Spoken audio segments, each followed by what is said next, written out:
কয়েক মাস ধরে মিত্রদের কাছ থেকে কোনো সহায়তা না পাওয়ায় লড়াইয়ের ময়দানে ঢুকছে ইউক্রেন। সেই সুযোগ কাজে লাগিয়ে দেশটিতে আক্রমণের মাত্রা বাড়িয়েছে রুশ বাহিনী। এই অবস্থায় নতুন নতুন অঞ্চল দখলের পথে মস্কোর একের পর এক হামলা কিয়েভের জন্য উদ্বেগের কারণ হয়ে দাঁড়িয়েছে। এ নিয়ে চিন্তায় ছিল মিত্রদেশ যুক্তরাষ্ট্রের প্রেসিডেন্ট জো বাইডেনও। কারণ ডেমোক্রেট ও রিপাবলিকানদের মধ্যে তিক্ততার ফলে প্রতিশ্রুত কোনো সহায়তা বিলই পাশ হচ্ছিল না। অবশেষে কংগ্রেসে $9,500 কোটি সহায়তা বিল পাশ হওয়ার পর মঙ্গলবার বিলটির অনুমোদন দেন সিনেটররা। $9,500 কোটি মধ্যে ইউক্রেনের জন্য থাকছে $6,100 কোটি সামরিক সহায়তা, আর ইসরায়েলকে দেয়া হবে $2,600 কোটি। এছাড়া চীনের সঙ্গে উত্তেজনা মোকাবিলার অংশ হিসেবে তাইওয়ান সহ ইন্দো প্যাসিফিক অঞ্চলের জন্য বরাদ্দ রয়েছে প্রায় $800 কোটি। We tell the world we will do everything to defend democracy and our way of life.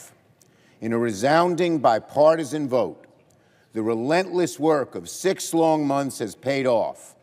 Congress is sending the supplemental to President Biden's desk.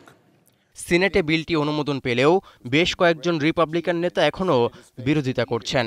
বলছেন, জনগণের কথা না ভেবে সবচেয়ে দুর্নীতিগ্রস্ত দেশ ইউক্রেনে কয়েক বিলিয়ন ডলারের সহায়তা পাঠানো কিছুতেই ঠিক হচ্ছে না। এসবের জন্য মার্কিনিরা ভোট দিয়ে তাদের প্রতিনিধি নির্বাচিত করেননি।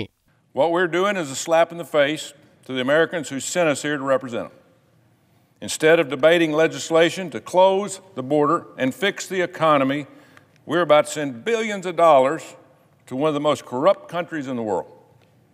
The war in Ukraine is a stalemate, has been for a while. Pouring more money into Ukraine coffers will only prolong the conflict and lead to more loss of life.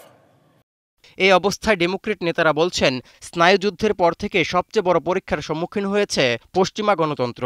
এই মুহূর্তে Europe এবং মধ্যপ্রাচ্যের সংঘাতের পাশাপাশি Indo Pacific অঞ্চলের উত্তেজনাও বাড়ছে। এতে স্বৈরাচারীরা এগিয়ে থাকলে যুক্তরাষ্ট্রের দীর্ঘমেয়াদী নিরাপত্তার পরিণতি হবে ভয়াবহ। তৌহিদুর রহমান, এখন বিশ্ব। হে বৎস, গ্লুকোজের অভাবে তোমার দুনিয়া এখনো ওলটপালট। এই নাও SMC glucose powder drink bolt.